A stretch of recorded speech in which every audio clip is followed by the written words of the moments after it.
Let me start this video by saying I have never met a person who has never struggled with self-doubt or believes that they have never struggled with any insecurity. So many of us are consumed by our self-doubt and we focus on our insecurities. And in this video, I'm going to be sharing my journey with self-doubt and actually how I overcome it and deal with my insecurities that I have, so that hopefully it can inspire you. And after watching this video, you'll feel 20 times better, because I presume if you've clicked this video, you're probably struggling with it too. So, hey everyone, and welcome back to the channel. If you're new here, welcome. If you've been here for a while and you're an OG, thank you so much for always supporting me and for allowing me to make these videos for you every single week. If you can do me a really quick favor, because this is a new channel, I'd be so grateful if you could press the subscribe button. It's totally free and means so much to me. So if you've watched my podcast previously, and I hope that you have, you'll know that I openly share about things that I feel insecure about. Now, one of those things that I feel insecure about is the fact that I'm not really that clever. I really struggled in school, and I believe that when you're younger, you really are defined by all the things around you. Everything you're defined by is completely external. And for me, because I always struggled in school, I never got the best grades, I was never top in the class, I always used to get told off. I used to believe that for a really long time that I wasn't clever. It was only actually when I was 25 or 26 that I thought, maybe I have something. Maybe I am good at something. Maybe I am clever about something. And it was actually when I started to learn about the authoritative figure. Now, an authoritative figure is someone you look up to. It's someone who guides you. And I feel that at different moments in our lives, we have different authoritative figures. So obviously when you're a child, you believe your parents know absolutely everything.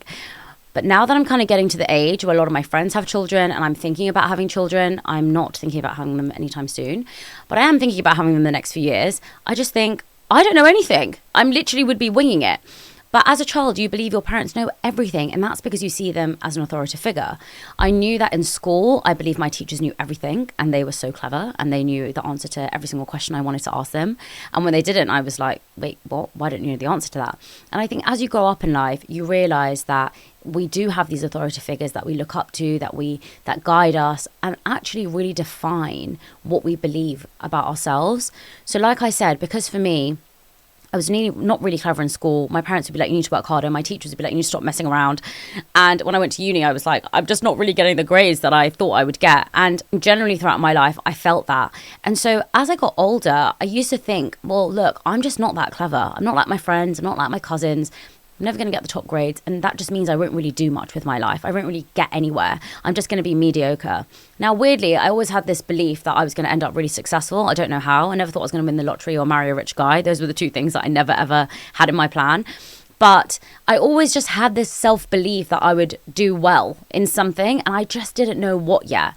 So anyway, when I actually was working at Eon, I was on a graduate scheme there, and they had actually asked us to go back to Warwick to go to their business school to do a diploma in applied management. Now, I went to Warwick to study law, and I absolutely hated it. I was like the worst in my class. I hated it, and I hated everyone else because everyone was so good at it, and everyone would want to work really hard, and I just couldn't understand it.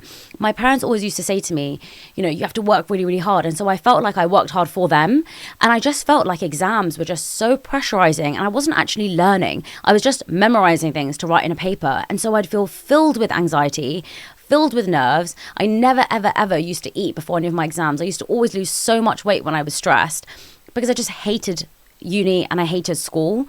And so for me, kind of going through that experience was just mortifying. And so then when I went to go work, and finally I was like, I never have to revise in the Easter holidays, my company were like, you need to go back to Warwick. And I was thinking, absolutely not. I actually fought with them multiple times and fought with my parents, said, I don't want to go.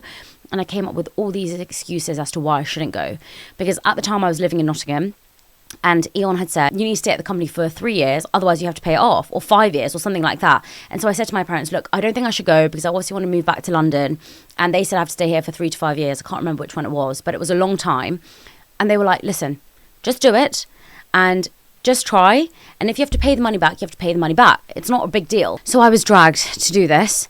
And let me just tell you, it was the best thing I've ever done in my whole life. And I believe the reason why I'm doing what I'm doing now.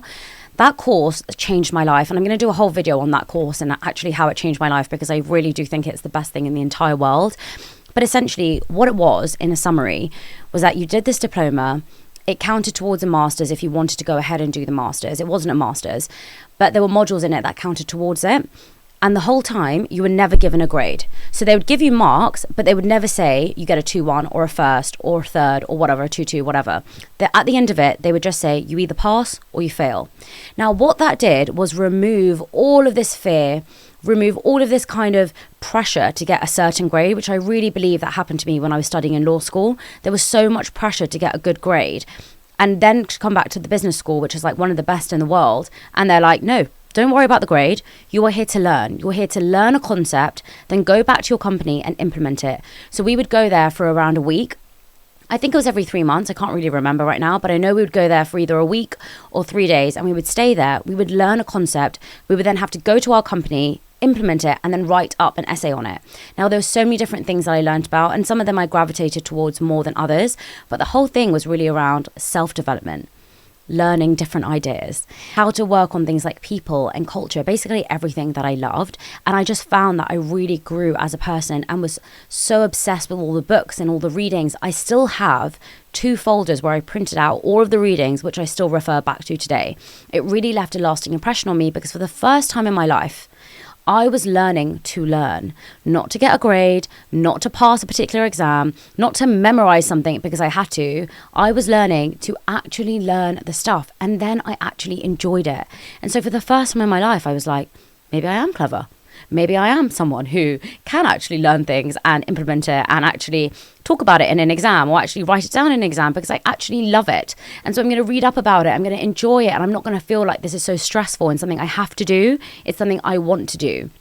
And I guess my point back to kind of self-doubt is there's always a reason, deeper than you probably think. And one of the things that's really helped me is to really have that reflection and understand, okay, why do I believe this about myself? Where did this stem from? How can I perhaps change that? What actions can I take to perhaps try things that will help me to stop thinking that about myself? And just this example around learning really helped me to think, okay, I'm probably not clever in loads of different fields of my life, but there are certain fields that I am. And really focusing on what you enjoy has really, and taking away that pressure of needing to be the best or to get a certain grade has really helped me so much in my life. I mean, when I started this podcast, did I ever think that I would be a top creator? Absolutely not. I really just did it as a hobby. I was inspired by Rashma, my auntie, and I've got a whole video about why I started my podcast if you want to watch it. I'll leave the link in below. But I was really inspired by that story. And so I thought, I want to do a podcast. And I started it and there was absolutely no pressure. I still had my full-time job for 2 years into my journey. I never ever put this pressure on myself that I wanted to become a full-time content creator. But as I started doing it more and more, I realized this is something that I love. It's something that I was obsessive over. It's something that I was reading up about all night. It was something that I would wake up in the middle of the night and think of an idea and write it down. I still remember in the early days, I'd wake up, voice note myself an idea, go back to sleep. And I would be so excited when I'd wake up in the morning. Like this morning, I was so excited about my day that I just slept for 5 hours last night, and I still have loads of energy because I'm just so grateful to have this opportunity to be able to do this as my job. And my point is just find things that you enjoy. I feel self-doubt is so much bigger when it's something that you're putting so much pressure on yourself about because you just don't feel good enough. So just by removing that pressure and just thinking, okay, this is a hobby, this is something I can enjoy, this is something where there's no pressure, really helped me to overcome that. Now, here are some quick tips that I feel people always ask me for advice for, and a lot of that is around public speaking. So I've had a lot of messages recently that say, okay, well, I'm really nervous. I have so much self-doubt around this gig that I've been asked to speak at this event, going on a podcast, starting my own podcast. I'm really nervous. Can you help me? And the first thing I always remind myself is, when I'm doing a podcast, I always think the guest has chosen to be here. I haven't paid them. I never will pay a guest to come on the podcast. I've never bribed them. I've never, even paid for their travel. I've never forced them to be here. They've chosen to be here. They've chosen to spend their time with me. So who am I going to be?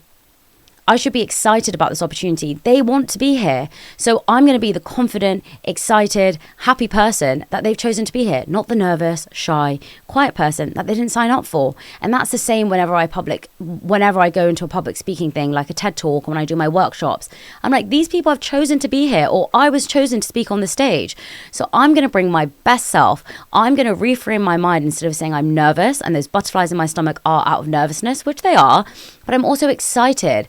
I dreamt of doing a TED Talk for so long, and I weed like multiple times in like the space of 10 minutes before my TED Talk because I was so nervous. But then I remember thinking to myself, I'm so excited. I dreamt of this moment. So let me make it amazing. This is filmed, so let me make it amazing. Let me not be nervous. Let me not be shy and enjoy it. I love public speaking. It's something that I've always loved doing. And I still need to work on it. I still need to refine and become better. But for now, let me go for it. And one of the things my mum used to always say to me, she used to say to me, even in school, if you've tried your best, you will never feel that self-doubt. You'll never feel anxious. You'll never feel worried because you know you've worked hard. And so you're excited for the challenge. And I really can't emphasize this enough. Before, when I was planning for my TED Talk and I really hadn't prepared for it, I was so nervous. I had so much self-doubt. I was like, I'm not good enough for it. I don't know why they chose me. I don't know why I'm doing this. I'm just going to say no. I'll just do it at a later point in my life. I'm not ready. And all of that self-doubt was creeping in because I didn't do the work. When I prepared for it, and to be honest, I didn't prepare for that long, but I did prepare for it for like 5 days straight, and I did it for so long. On the day of the TED Talk, I was so ready for it. I literally couldn't wait. So my top tip here is if you do the work, if you're really confident within yourself, then that self-doubt won't really creep through. And that's something that's been really, really helpful and proven to work for me. It's so important to know that we all struggle with self-doubt and we all have our own insecurities. But hopefully these tips have helped you to maybe overcome them the next time you're feeling doubtful about yourself or you're focusing on insecurity. I really hope you all love this video. Have a wonderful day or an evening wherever you are, and I will see you very soon in my next video.